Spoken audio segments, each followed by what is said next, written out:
El amplificador Bass 1200 es una solución robusta y eficiente para quienes buscan la excelencia en frecuencias de graves y subgraves, con 1200 vatios RMS y disponible en versiones de 1, 2 o 4 ohmios. Tiene una respuesta de frecuencia de 8 Hz a 250 Hz, lo que lo hace ideal para subwoofers.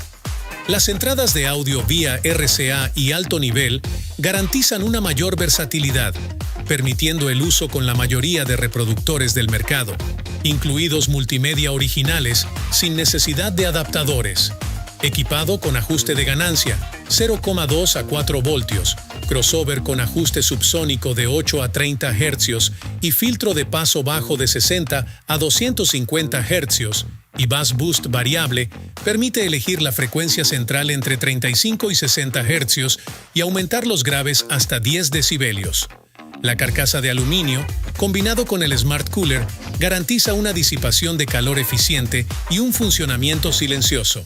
Además, el Bass 1200 viene con el accesorio Monitor Level Remote, que proporciona un control práctico y en tiempo real del volumen del amplificador.